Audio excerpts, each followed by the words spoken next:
When we started this journey, it took us close to a year and a half to build the case for it, to justify the value, business case, and other aspects of the with our stakeholder leadership teams. And eventually we got to a decision that we have to do this for the platform, not for the software. We need a platform for our future that will enable the growth and sustain the pace of innovation that we as a company wants to move forward with.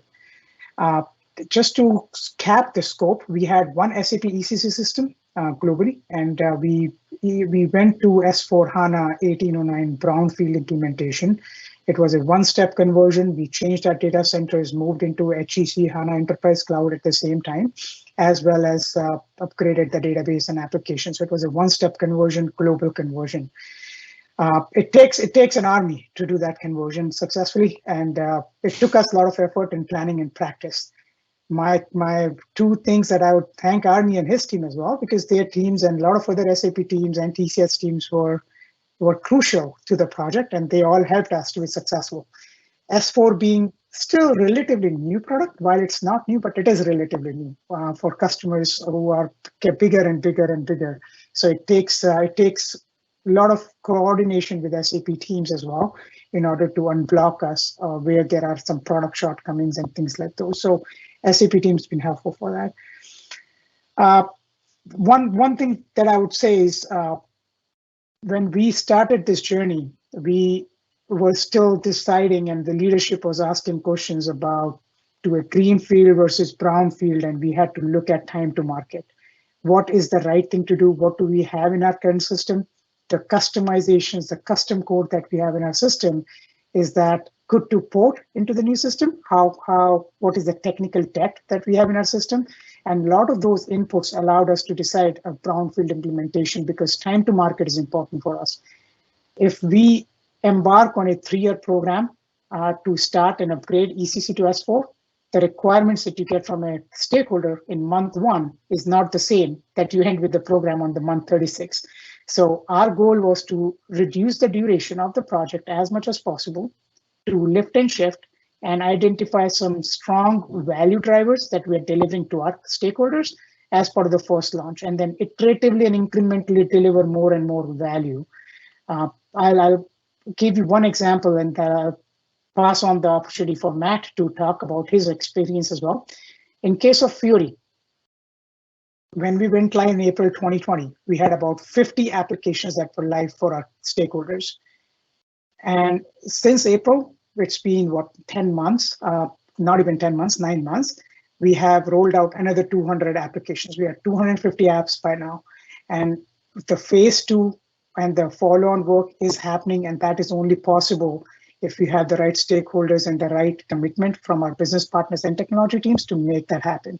Rather than investing in a program in phase 1 to make it a 12-month program, we decided we are going to do this in 7 months. We are going to convert the system, and so that we deliver the value and then add more and more feature set based on the requirements that are more real and more true at the time. So what has changed in COVID? How has that impacted? What are the business requirements shaping up because of COVID? All of those things allowed us to adapt and grow and change real time in the scenario. If you look at how we're using the new tooling that we got with the S4 implementation, the first thing was looking at the Fiori landscape. We really wanted to focus in on just applications that we really needed to enable that added value to processes. So that was one. So new innovation areas, and look at rolling some of those out early. Look at getting some self-service reporting, just very basic, and step our toe in the water as far as building CDS views and start to make sure that we understand the core capabilities that S4 brings. And that was huge for our our system, because we have billions of line items in our system. So it was it's a major issue for people to get information out of ECC. And so now with S4, we're able to execute reports and people are able to get to information really easily. And that was a major pain point for us previously. And we can roll out reporting views now really quickly. So that time to market is significantly faster now than it was. And then we've also, opened up the door to start looking at using SAC as a reporting tool so that we can start unlocking more self-service analytics and people, from the business to be able to build reporting eventually at the end of the day. So that's one of the critical end goals that we have. As far as the project itself, the taking components of Fiori and doing small pieces of at least those core tools you're going to be moving to is super important as part of the project. It's important for a number of reasons. The first is the business, without seeing some of these technologies and getting a flavor of the new things that you're moving to, they don't know how to ask for requirements or ask for what they want. So they don't know what they want in the new world. So exposing them to a variety of tools and new things that you're going to be moving to is important so that you can move quickly after the project's live and you now have those tools. So that's one critical piece. The other one is just internal knowledge and training, right? So developing CDS views, what are the best ways to do that so that they can be used in the future from a variety of reporting tools or solutions.